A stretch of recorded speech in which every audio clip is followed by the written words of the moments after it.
Саламатсыздар ма ауыл ханымдар. Каналыма қош келдіңіздер. Есімім Жанаргүл. Мен сіздермен бүгінгі видеода осындай әдемі 2-3 жастағы қыздарға арналған осындай етегі кең әдемі юбка тоқып үйренетін боламыз. Мен мына жерде мынандай бостау жіппен біреуін тоқыдым, мына ашық жасыл жіппен. И мынандай темный жіппен мынандай аяқ жағын осылайша бітірдім. Міне әдемілеп осындай салдым. Келесі юбка бұл кішкене қаттылау жіппен и кішкене етегі кең емес, прямойлау, мынандай прямойлау юбка тоқыдым. Енді бұл юбканы өздеріңіз білесіздер, осылай етіп прямой тоқуға болады, немесе андай расключенный тоқуға болады. Енді осы юбканың тоқылу жолымен бөлісетін боламын. Оған қазірше мен мыналарды жинап қояйын. Бірінші мынандай осындай турецкий жіпті алып отырмын, осындай кремовый цветтегі. 100 граммға 315 метр. Бұл мына юбкада бұл жіптен қалатын болады кішкене. Енді менің бізім мынандай біз. Ешқандай да номері жоқ. Осы бізбен тоқитын боламын. Міндетті түрде қайшы керек болады. Ендеше бісміллә деп жұмысымызды бастайық.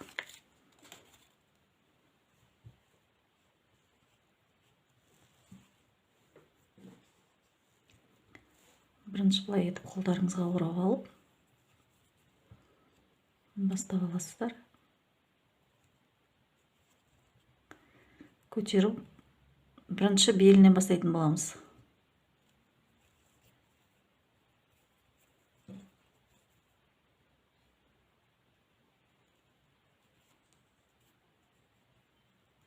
Жіңішке жіп болғандықтан мен 15 жіп көтерем. Беліндегі резинасынан бастайтын боламыз.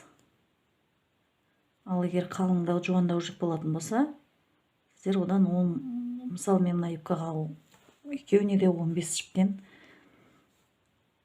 10 жіптен бастадым, себебі олардың жіптері қалыңдау. Мына жерде жіңішке жіп болғандықтан 15 жіппен бастаймыз.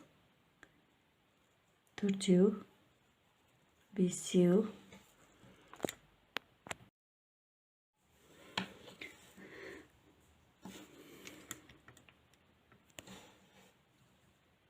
Міне осылайша 15 жіпті бізіміз келіп іліп аламыз.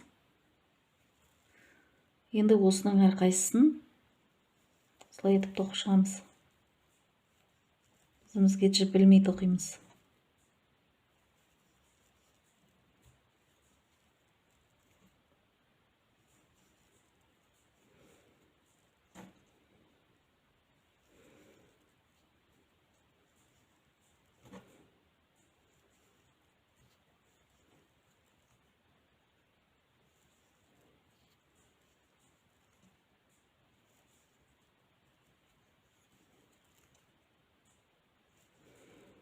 Бастапқы кезде санап тоқыңыздар. Бастапқыда кішкене ыңғайсыздау болады. Кейін қатар өскен сайын ыңғайланып бастайды өзі. Ең алғаш бастаған кезде осылай кішкене қолға да ұстауға ыңғайсыз. Қатарды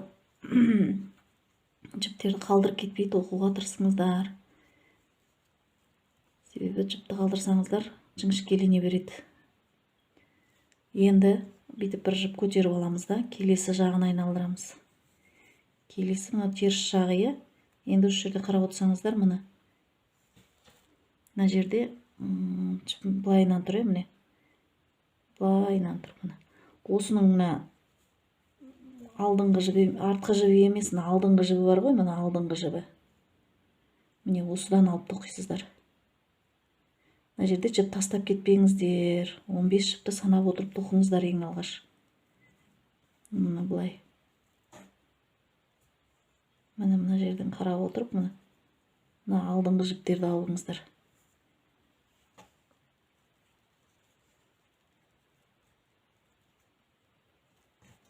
Келесі де уже ыңғайлана бастайды, көрдіңіздер ме? Мына алдыңғы жіптерден осылай етіп іліп аласыздар. Өстіп тоқып шығасыздар. Енді өздеріңіздің қыздарыңыздың беліне қаншалықты тоқитындарыңызды нелеріңізге қарай, размерлеріңізге қарай өлшеп алып, соншалықты тоқисыздар ғой, ұзындығын.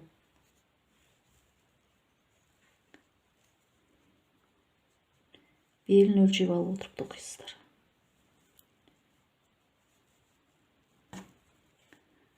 Міне осылайша мына алдыңғы стена қабырғасындағы жіптен алып тоқисыздар, сонда резина болып түседі.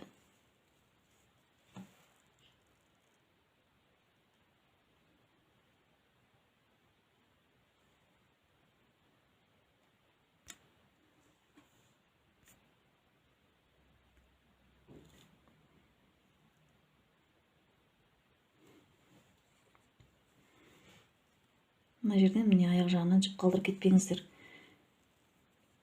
Санап отырып 15 жіпті осылай тоқып аласыздар. Енді бүйтіп тағы бір жіп өсіріп аламыз. Келесі жағын айналдырамыз. Міне осылайша тоқылады. Енді міне келесі жағынан да солай жаңағы алдыңғы қабырғасынан, мына жағынан осылай іліп алып тоқисыздар. Осылайша ұзын етіп өздеріңізге керекті ұзындықта белдемше тоқып аласыздар. Ары қарай тағы көрсететін боламын. Міне осылайша осындай бізге қажетті размерде, керекті размерде өстіп белін тоқып алдық. Осылай болып, міне екі жағы бірдей, мынандай манжетімізді тоқып алдық. Белін, юбканың белін тоқыдық. Міне мына юбканың белі, міне мына жерін тоқып алдық. Ендігі кезекте мынандай шнур салатын, мынандай не тоқимыз. Мынаны біріктіріп тігеміз да, мына жерге мынандай беліне белдік байлайтындай етіп, осы бөлігін тоқитын боламыз. Мынаны былай етіп біріктіріп мына жерге тігіп шығыңыздар.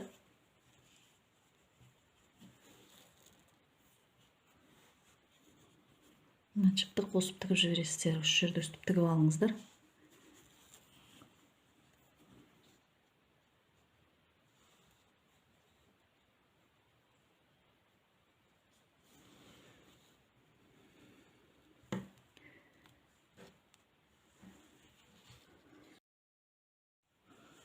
Міне екі жіптің екеуін біріктіріп тігеміз. Мына жерде мен бүйтіп, мына жіпті ортасына қойып отырып, осыны да білдіртпей қосып тігіп кетіңіздер.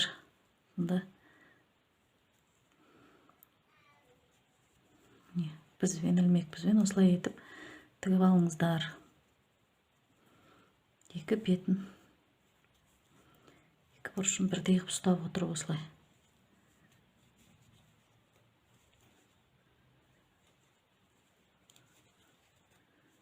Тігіп шығыңыздар.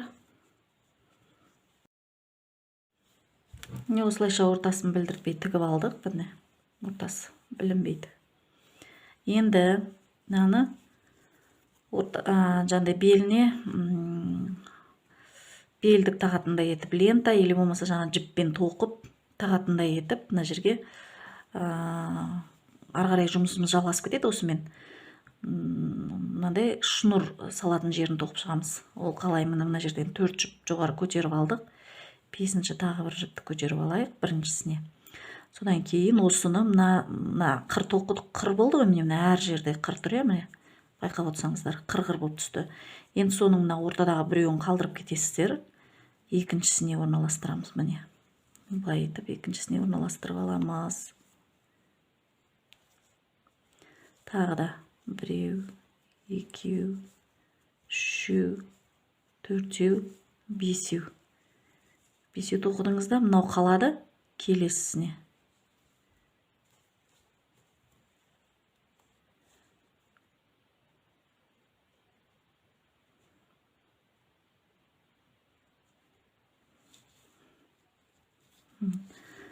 Тағы да біреу, екеу, үшеу, төртеу, біреу, екеу, үшеу, төртеу, бесеу. Мынау қалады мынаған.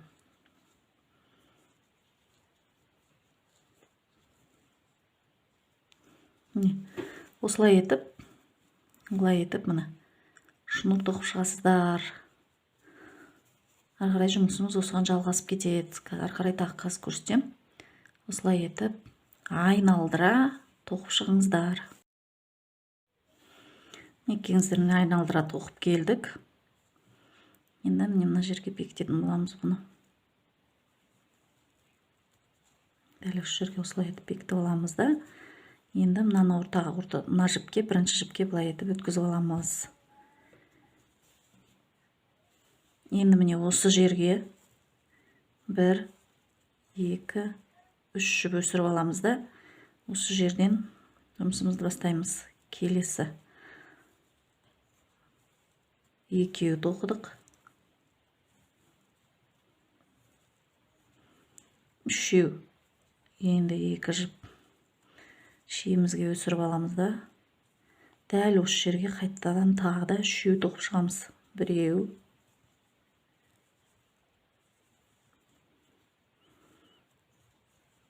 екеу,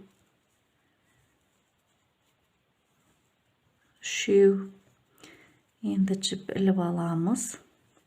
Сосын міне ортада мынау қалады. Келесісіне дәл осылай етіп 6 тоқып шығамыз. Міне біреу, екеу, үшеу. 2 жіп өсіреміз да, келесі үшеуін де дәл осы жерге тоқимыз. Біреу, екеу, үшеу. Міне осылай етіп, біреу, келесі ортадағы қалады, мына екеу. Мына қалғанға біз шнур өткіземіз осы жерден. Мынау жұмысымыздың бастамасы. Тағы бір рет көрсетейін. Біздімізге 2 жіп іліп аламыз. Ортадағы біреу қалады. Одан кейінгісіне. Міне біреу, екеу, үшеу. Енді 2 жіп іліп аламыз. Дәл осы жерге тағы да 3 тоқып шығамыз былай етіп. Біреу, екеу, үшеу. Міне осылайша біреуін қалдырып отырып, осылай гүл тоқып шығамыз ғой. Міне осылай. Енді тағы бір айта кететін нәрсе мынадан. Осындайдан бір неде 6 болды ғой, бір мына тоқылған немізде 6-дан, не? Мен мына юбкада жібім қалың болғандықтан мен мына жерде 2-2-ден бастадым. Мен міне біреу, екеу. Мына жерде біреу, екеу, төртеу. Бір жерге 4 тоқығанмын. Ал бұл жіп қалың болғандықтан осылай. Осы 4-ден 3 қатар тоқыдым мен. Міне 1, 2, 3 қатар. Одан кейінгісі үшеу болып, міне 6. Мына жерде қарап отырсаңыздар, міне біреу, екеу, үшіншісі міне. Содан кейін тағы да біреу, екеу, үшеу, 6 бір жерге тоқылып тұр. Мен басынан бастап, мына жақтан бастап 6 тоқып жатырмын. Себебі мына жерде 2-2-ден 4 бастағаным, мынау қалың жуан жіпті, кішкене қалың тоқылған юбка. Ал менің мына жібім, қазіргі бастап отырған жібім жіңішке жіп болғандықтан бірден ең басынан бастап 6 тоқып отырмын. 6-дан 3 қатар тоқып шығасыздар. Біреу, екеу, 3 қатар. Одан кейін 8 қыламыз. Мына жерде мынағында 4, мынағында 4, 8 болады. одан 4 қатар тоқимыз. Сосын 10 болады. Менде 10 мына жақта аяқ жағында тұр, иә, міне. 10 емес, даже мына жерде 8. 8-ді мен аяқ жағына тоқыдым. Мен бұл қалың жіп болғаннан кейін тағы да қайталап айтам. Осылай етіп тоқығанмын. Ал енді менің мына қазіргі тоқып жатқан юбкам, мына жерде 1, 2, 3, 4 неден тұрады, 4 қатардан тұрады. 3 қатар мына 4-еуден. Одан кейінгі 6 тоқыған бүршігім 6 қатар. 1, 2, 3, 4, 5, 6 қатар. 7 қатар даже. 7 қатар міне. 7 қатар 6-аудан тоқыдым. Арғарайғы 8-ді 3 қатар тоққанмын. Ал мен мына юбкадан жұп-жұқа болғандықтан, жібім жіңішке болғандықтан, мен бірден мынандай 6-аудан бастадым. 6-аудан 3 қатар тоқимыз. Бірінші қатар бітеді ғой. Сосын қосып мына жерге әкеп біріктіреміз да, оны мына жерге дейін тағы ортасына, серединасына жіпті әкеліп алып, осы жерге тағы осындай 6-ау тоқимыз. 3 қатар осындай 6-ау тоқып шығамыз. Содан кейін арғарай тағы көрсететін боламын. Осыны өз беттеріңізше осылай тоқып шығыңыздар. Мінекеңіздер, соңғы бірінші қатардың соңына келдік. Мына жерді қалай біріктіретіндеріңізді көрсетейін. 1, 2. Міне мынаның ұшына біріктіресіздер негізінде, міне мынаның. Осы жерден біріктіріп аласыздар да. Мына жерді бетіп, тоқып ортасына келу керексіздер. Міне, мына жерге бетіп келіп алу керексіздер. Енді осы жерде тағы да 1, 2, 3 өсіреміз да, осы жерге тағы 6-ау тоқимыз. Ортасын 3-3-тен бөліп отырып.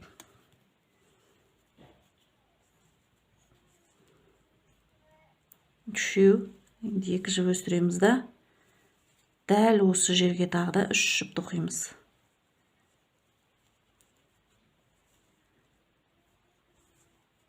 Біреу,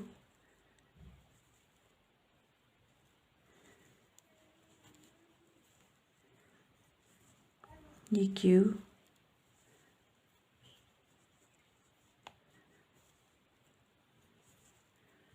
үшеу.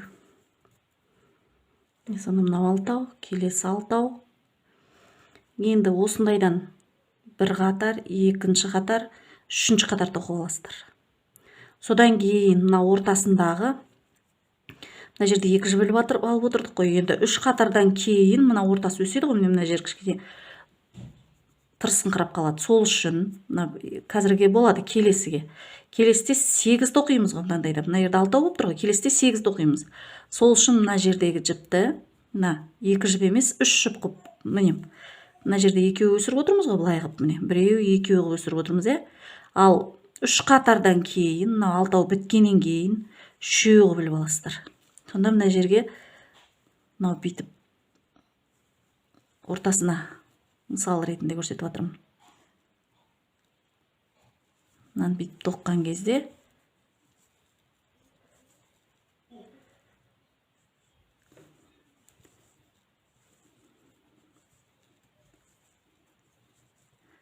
міне 3 қып нерге тоқыдық, е.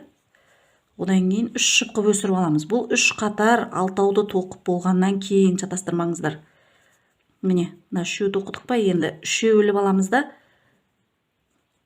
екінші 3-ін тоқимыз. Бұл жаңағы 3 қатардан кейін. Мына жерге де 3 ілеміз, арасына да 3 ілеміз. Ал қазірше 3 қатарды өзгеріссіз осылай 2 жіп іліп алып отырып, 6-аудан тоқып шығамыз. 3 қатар. 3 қатардан кейін 8, бір жерге 8, мынандай 8 бүршік тоқимыз. 8 мынандай қатар тоқимыз. Одан 5 қатар тоқып шығасыздар. 5 қатар. Мынадан 3, 8 мынандай қатардан 5 қатар тоқып шығамыз. Мынадайдан 5.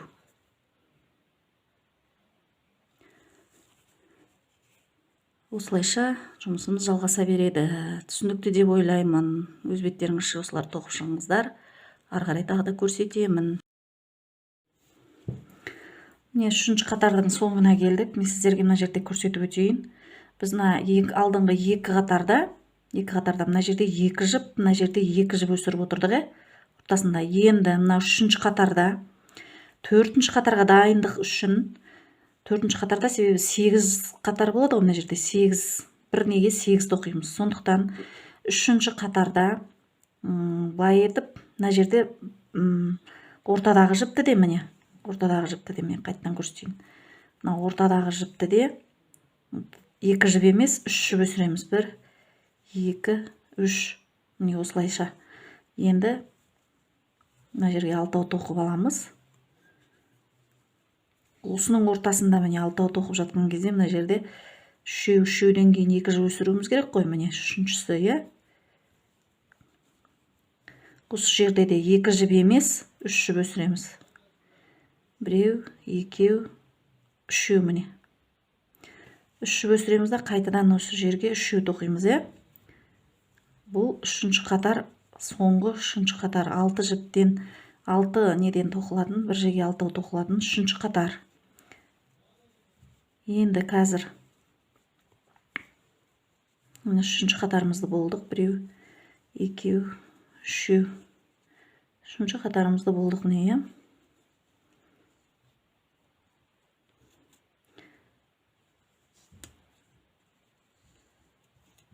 Ортаға келіп аламыз. 1, 2, 3 өсірдік. Енді мына жерге 8 тоқимыз. 2 болды.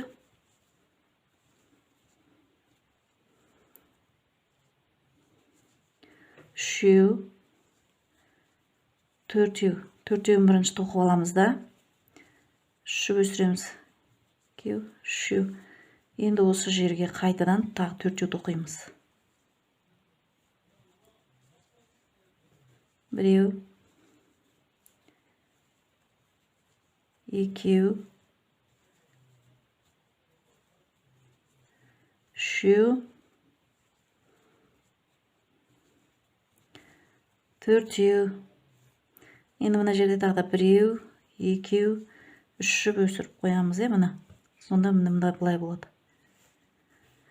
Қарасаңыздар, міне мына жерде 3 қатар 6-дан тоқылды. 4-ші қатар 8.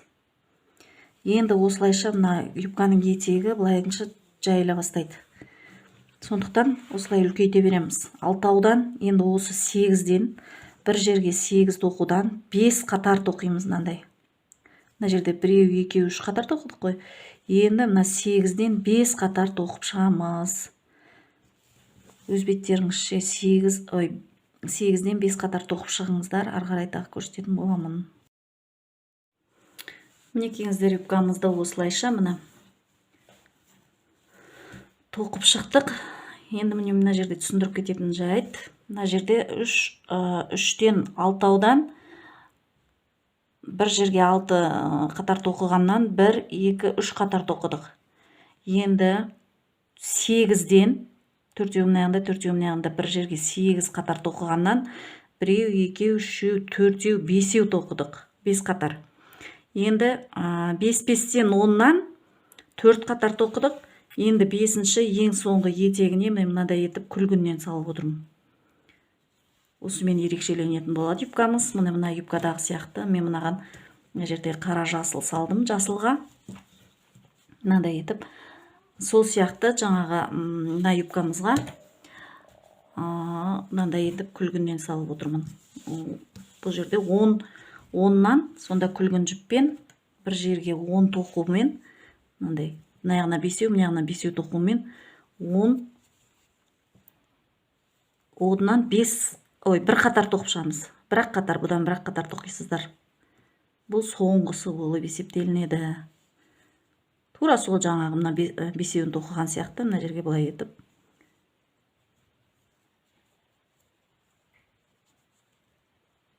Біреу, екеу, үшеу,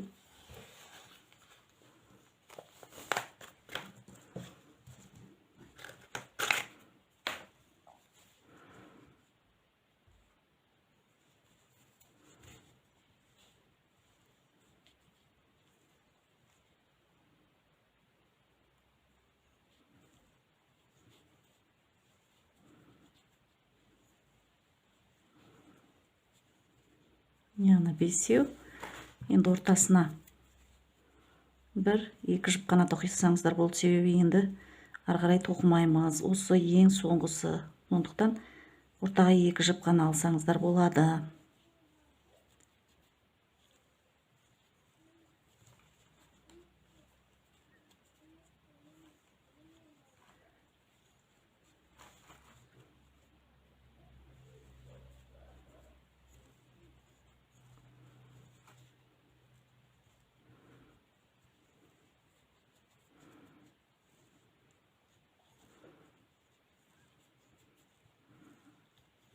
Міне, осылайша күлгін жіппен осылай соңғы қатарын тоқып шығамыз.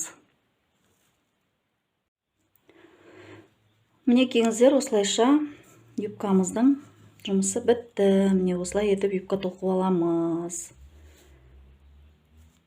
Мынандай етіп аяқ жағына күлгін жіппен осылай ең соңғы қатарын осылай күлгін жіппен аяқтап, сосын міне мына жеріне былай етіп шнур тоқып,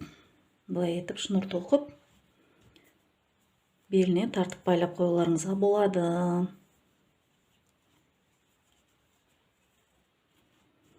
Осылайша жұмысымызды аяқтадық.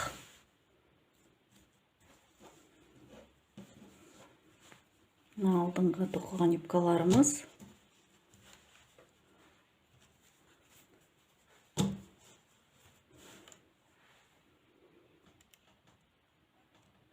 Осылайша жұмысымыз бітті.